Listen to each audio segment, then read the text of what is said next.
Hello, my soccer universe. My name is Roland and this is Football Talk. The AFCON is over, even though the fallout still needs to be resolved. But, I will address this once everything becomes clear. I think it's time to pivot back to European soccer, especially European midweek soccer that we had in the Champions League and the Europa League happening from Tuesday through Thursday. What kind of week did we have? I'm wearing Bodø Glimt. It was a week of upsets, especially in the Champions League. Less so in the Europa League, but definitely in the Champions League.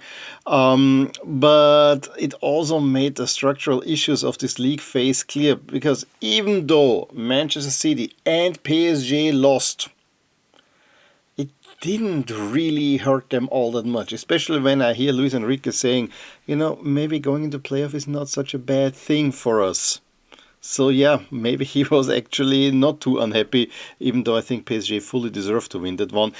A little bit of a sour note, I think, for Manchester City. So sour that they even want to reimburse the fans for their ticket. How about the flight prices? I think that would make more sense than, shelling out the 30 euros equivalent, what that the tickets cost for Glimt, Just saying, yes, it's a nice gesture. Do you need to do that in the first place? In any case, it hurts them probably a little bit more because they're the only English team that have lost. All the others are winning. We'll talk about that as well. But again, it feels not so sensationalistic. Last year also Manchester City were in the playoffs. Manchester City still have a chance of making it into the top 8. So, what does it all mean? It's, there is tension, but it doesn't get resolved. And what really annoys me is that, unlike in the group stage where we knew, okay, this team is now for sure qualified and so on, the only thing we know is that Arsenal will finish in the top 2 and Bayern most likely too. And whether you finish first or second doesn't really matter unless there was a trophy. I think that would be an interesting idea to hand out a trophy for the winner of the league phase. But then, how much does it mean? You play 8 games in a 36-team league. This would be like handing out a little trophy, let's say, 8 weeks into a league season. Also doesn't feel quite right. I think you would agree with me. So yeah, I'm not a fan of the new format. That much is for certain. So much so that I'm actually thinking about alternatives already. Because, one can complain, but, complain on a very constructive level. And that's what I want to do. But I have to formulate it a little bit more. And we'll get to that in a future episode. Probably 2 to 3 weeks' time, I would suggest. In this video, I'm gonna first look at the Conference League draw. Yes, that also happened. That was already last week. Completely overlooked, but that's the Conference League. It gets overlooked, but I think it's worth looking into it because while the ties might not be that crazy or that outstanding, what it means actually in the larger context of the draw is something that we can already say. Big name matchups coming up, at least on the Conference League level. We will look at what happened in the Champions League in the past week, a little bit of the result, look at the standings, issues there, and then also pick some matches that we could put an eye on, because if there are 18 matches all at the same time, it just gets overwhelming. And we'll do the same thing for the Europa League.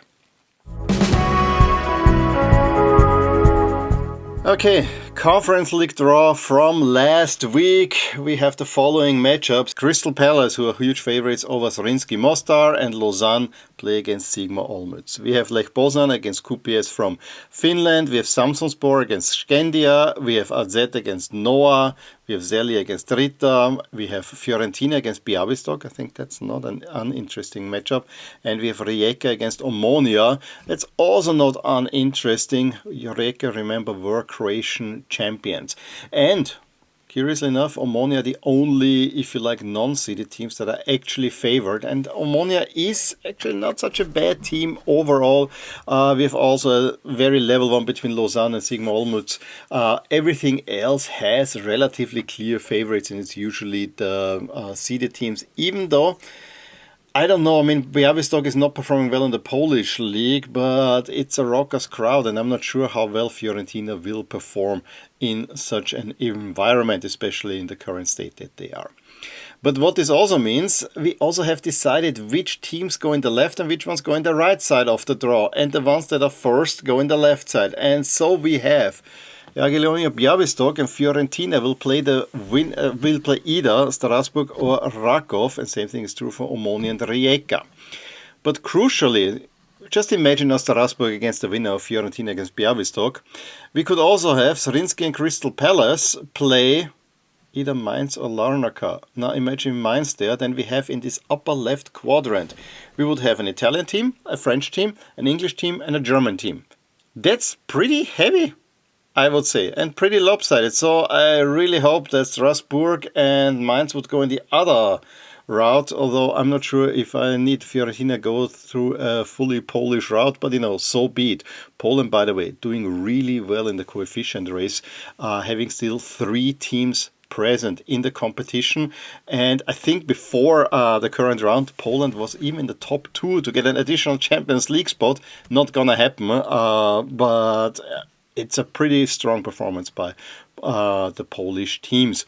We also have AZ in the same side of that draw, so another big name team in there. So if you look on the right side, I mean, we really have to hope that, for instance, Rayo and Mainz and Strasbourg get in there, because the big name teams could land up all in the left side, and we will get a final that, let's face it, not too many would watch potentially. But on the other side, that's also the charm of the Conference League, because you want to give smaller teams a chance.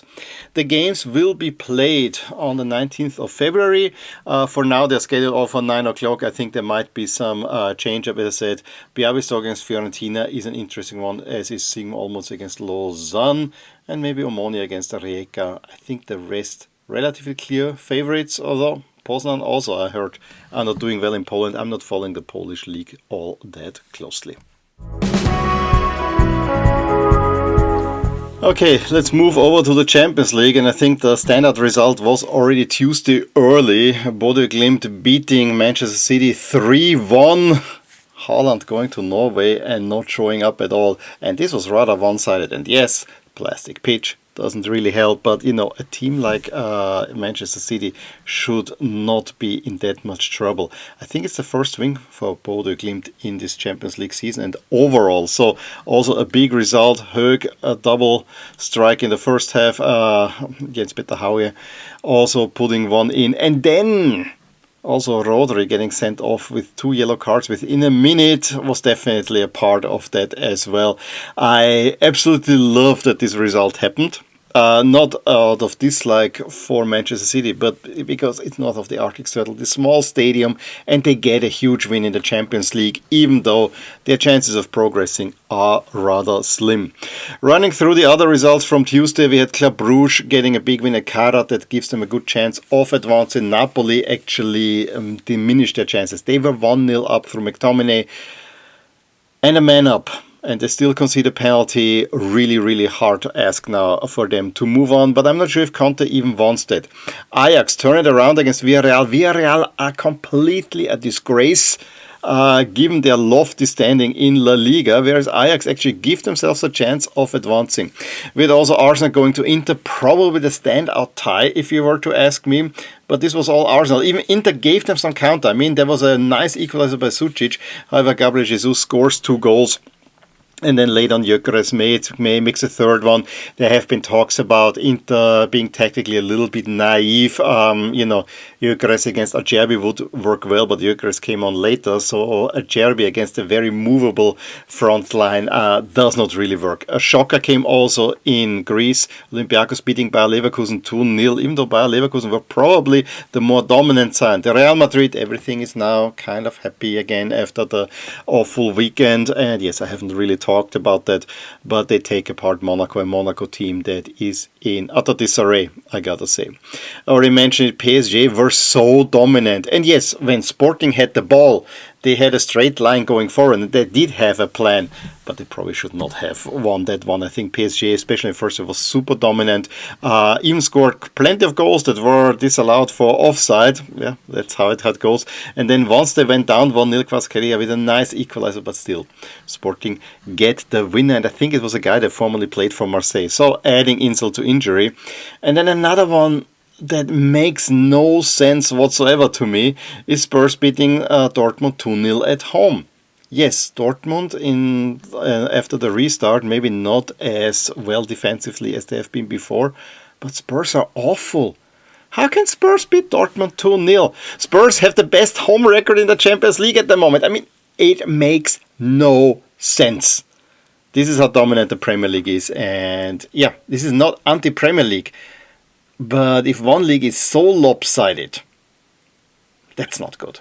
That's not good for an entire competition. Then on Wednesday, Atletico Madrid only managing a 1-1 at Gala. Both teams will qualify, but overall, both teams are more or less qualified. Gala has a slim chance of not making it, but could have been more. Frankfurt are out. Karabakh score very, very late, even though Frankfurt were 2-1 up. But late, Karabakh turned around, and they are qualified already for the knockout stage, whereas Frankfurt are out. That's something we did not expect, but Frankfurt also fired their coach.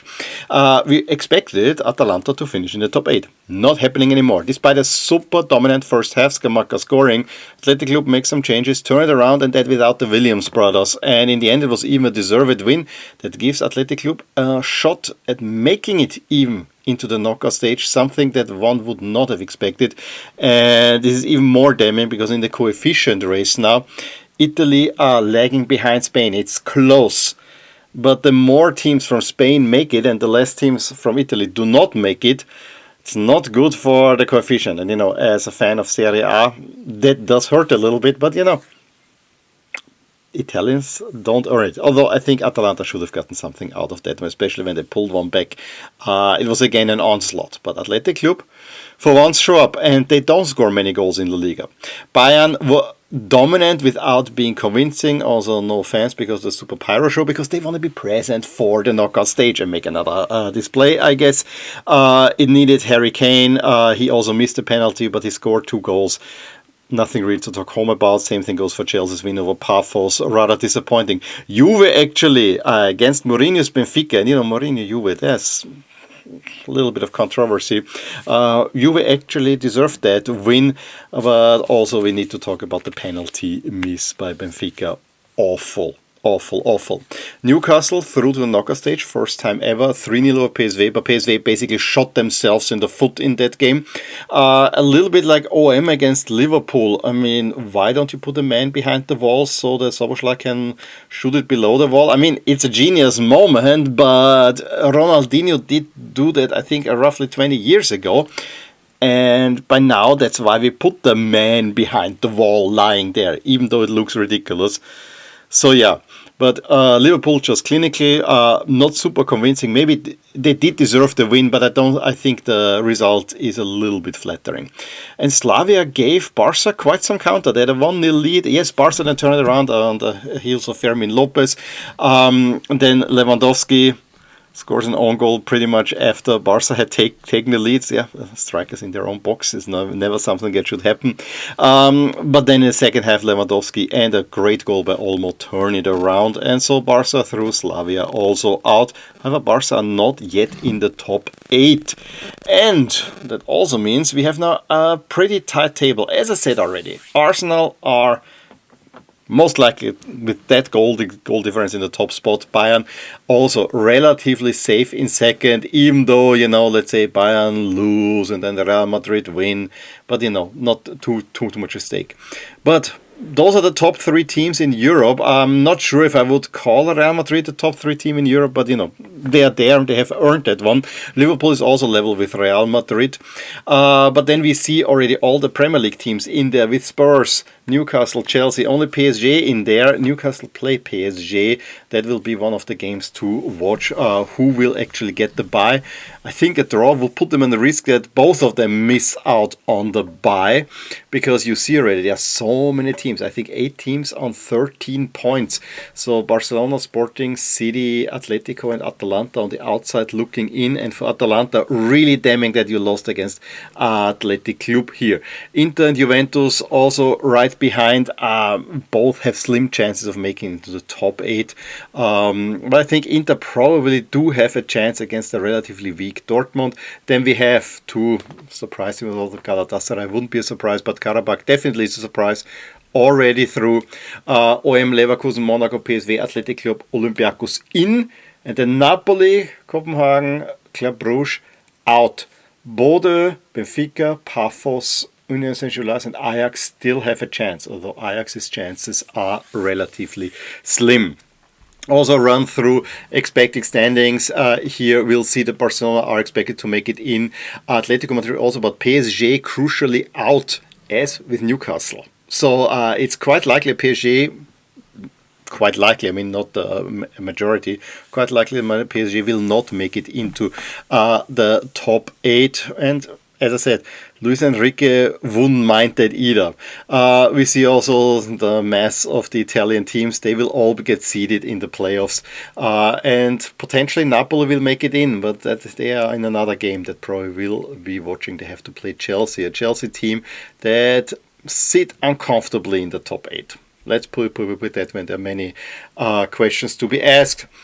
And if those expected standings translate into a bracket, this would be the bracket. And again, there's a draw, so every line is interchangeable, but this is a potential bracket. So let's look at it. We have Arsenal, Dortmund, Galatasaray. Arsenal will get out of that one. Then Olympiacos, PSG, Atletico. So I see PSG and Arsenal on crash course. I don't trust Atletico doing anything against PSG, although PSG is vulnerable this year. On the bottom, and the same, Monaco, Sporting, Spurs. I mean, 3 flawed teams, and Spurs will make it out of it and will have a deep run in Europe despite being awful in the Premier League. OM, Newcastle and Real Madrid. I mean, it has to be Real Madrid. Well, Newcastle, potentially. On the right side, Leverkusen, Inter, Bayern. Stinks like another German matchup. Then we have Napoli, Atalanta. That actually would be fun because those really do not like each other. Playing against Manchester City. Yes, you would know that Manchester City probably will go through there. I honestly even could think that Conte will not try to win this one. He wants to win another title in Italy, and then the Champions League is just distraction. Conte is not good when he has to play 2 games a week. An interesting cluster would be Bilbao, Chelsea, Barcelona, Karabakh, Juventus, Liverpool. It looks like then a Liverpool-Barcelona setup. That might be actually quite tasty. Favorites has also not much changed. We have still Arsenal, Bayern, Liverpool, PSG. PSG losing, so a little bit down. The 2 Spanish giants take over Manchester City, and those are the 7 teams that are realistically in contention for the Champions League. Now, let's look quickly at what games we can watch. I think at must-watch games, I put Athletic Club against Sporting. Athletic Club still can qualify. For Sporting, it is, do they go top 8 or in the seeded spot? So I think there's a realistic chance for Athletic Club to actually making it. I also think that Dortmund against Inter is an interesting one, because only a win will give them a chance on top 8. A draw definitely not, and a loss could actually make them unseeded. Inter in a slightly better position than Dortmund there. Another game, Club Brugge against OM. Club Brugge, if they win against OM, they have a chance of qualifying. OM, though, wanna definitely avoid losing. I think a point will be enough for them to make sure that they're through, but they also have a chance to get in a seeded spot. So that's a little bit of a sleeper tie. PSG against Newcastle, probably the tie of the round, I have to say, because of what's at stake. Both of them sit currently in the top 8. Only one of them will at most make it into the top 8. And then we have Napoli against Chelsea, where I don't know where I put the stakes. I mean, Conte was a coach at Chelsea, so they might be playing something in there. Chelsea might want to get the win to be in the top 8, buy themselves some time. And I don't know about Napoli, but I still put this as a game to watch. Slightly less so Ajax against Olympiacos. Both teams have slim chances of qualifying. Olympiacos a better chance. I think also Monaco against Juve, because Juventus still has a top 8 chance. Monaco need to make sure to get something out of that one to qualify for the next round. Benfica against Real Madrid, more because it's Mourinho against Real Madrid, and Benfica have a relatively slim chance of qualifying. But if Real Madrid lose, they suddenly could become unseeded, which is something I definitely want to avoid. Similar story between City and Galatasaray. Both are more or less through. There's a freak chance that Gala will not make it, but that's okay. And then PSV need to get something against Bayern, a Bayern team that I have not much to play for. So maybe that's another one to watch out for. And I will run a little bit briefer through the Europa League. I saw actually 8 matches. They were all on, and at the same time they were switching back and forth. One of those was Bologna 2, Celtic 2. Celtic had a 2-0 lead, but they were a man down. Bologna then stormed back. Potentially could have found a winner, but I just thought the Celtic jerseys looked weird. Brann play 3-3 against Midtjylland. Villa get a 1-0 at Fenerbahce. I think both teams had goals disallowed, but that win secured Villa the top 8 spot. Feyenoord kept the chances alive with a 3-0 over Sturm Graz. Sturm Graz out. Freiburg also secured top 8 with a 1-0 over Maccabi Tel Aviv. Red Star Belgrade 1-0 at Malmö. Then PAOK, pretty big win, 2-0 over Betis. Even though Betis look strong for the top 16, but they squandered their chances, and whereas PAOK now is more or less through to the playoffs. Pilsen, almost a similar story. They just cannot make it top 8. Porto also looking in a good position. Lyon win at Young Boys, and Lyon therefore are in a strong position, are already more or less through. And then we had Roma getting a huge 2-0 over Stuttgart, meaning that Roma, after this horrible start that they had, have a realistic chance of finishing in the top 8. Stuttgart would have had this good chance. It was actually a weird game where Pisili scores both goals. Stuttgart in the second half were actually quite pressing, but missed, and sometimes missed badly, and then a really nice assist by Dybala set up Stuttgart. Braga got a 1-0 win over Forest, a win that actually puts them now in a top 8 position, quite likely. Whereas Forest probably will not make it, but they will most likely be in the playoffs. It was a weird game where Forest got a penalty that was saved, and then within a minute Braga scored on the other side, and it was also an own goal. So really bad look. Celta started like a storm, leading after a few seconds already against Lille, and it seemed only going one way. Then had a player sent off. Then it was only Lille, and on a counterattack, Celta scores the second before Giroud, I think, pulls one back. Nervy scenes, but Celta get a massive win. Massive win also for Dinamo Zagreb, hugely boosting their chances of qualifying. A 4-1 over FCSB. Ferencváros Panathinaikos a 1-1. Nice a 3-1 over the Go-Ahead Eagles out. Rangers get a win over Razgrad, but have little chances, and slim chances also for Salzburg, although they for once played actually really well. Had a 3-0 halftime lead, Alebegovic scoring 2, also Kretzi going in on that one. It could have been more. However, then they give up a goal that keeps Basel just above Salzburg. And Salzburg have a pretty tough final game to qualify for next round, but at least they've given themselves a chance. And then a Benelux duel sees Genk winning 2-0 in Utrecht. Utrecht are out, Genk actually having a good chance of moving through. Let's look at the standings. Lyon and Villa now on top of the table. Freiburg just behind. And also Midtjylland could theoretically still fall out, but also looking in good position. Remember, Midtjylland were leaders of the table for a long time. And Braga with that win over Forest also looking relatively strong. Roma are also in a pretty good position of making the top 8, and also Ferencváros are in there. Little bit of a surprise package. Betis still in the top 8, but we have to see who they will play on the last match day.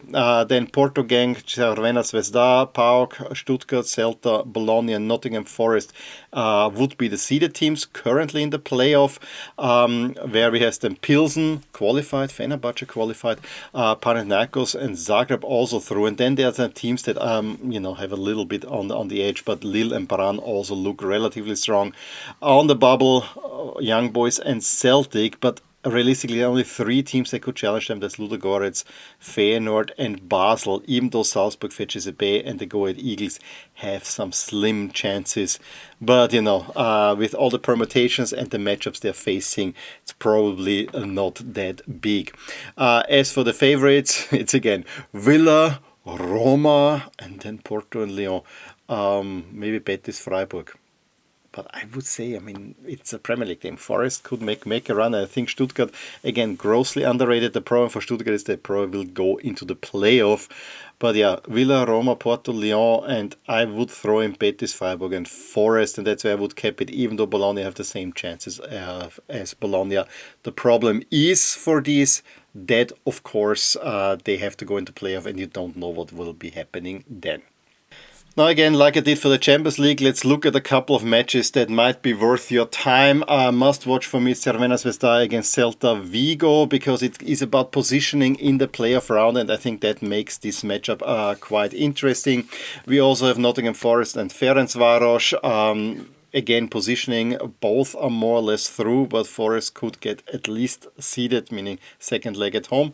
I think Panathinaikos Roma, I think that was previous. Didn't Panathinaikos hurt Roma not too long ago? But if Roma get a win in Greece, they're in top 8, so that's a good one. And Stuttgart against Young Boys. Young Boys still have a chance, but Stuttgart definitely need to get that win, so there is quite something at stake there. Stuttgart should beat Young Boys though. Some other matches that I would say is Basel against Viktoria Pilsen, just for the chance that Basel have. Betis against Feyenoord because of the little chance that Feyenoord have, and Betis actually would like to finish in the top 8, I would assume. Lille against Freiburg sounds like a pretty good one. Freiburg, as I said, already in the top 8, and Lille could boost their chances. And I think Lyon against PAOK. Yes, Lyon are one of the 2 top seeds most likely, but PAOK have been doing well in France, beating Lille not too long ago there, and also jostling for positions. Well, those were my thoughts on the midweek. Full action, but as I said, I don't quite know what it means, and I am sure you will probably share that with me. I think another reform is needed to make this a little bit more exciting. As I said, I have something in the back of my mind, but before that, I will try, if I get to it, to maybe recap what has been happening since Christmas in the top European leagues, but I will definitely come back next Friday for a roundup, and I probably will wait for the draws as well to see what everything has been happening on the last match day, all the madness and so on. I guess it will be madness. It will be just overwhelming to watch the whole thing. In any case, please give me a thumbs up if you enjoyed this video podcast. Also leave a comment below with your thoughts on the happenings in the midweek. I would also be very happy about a subscription from yours, but be it as it may, I will talk to you soon with more things in my soccer universe. Bye!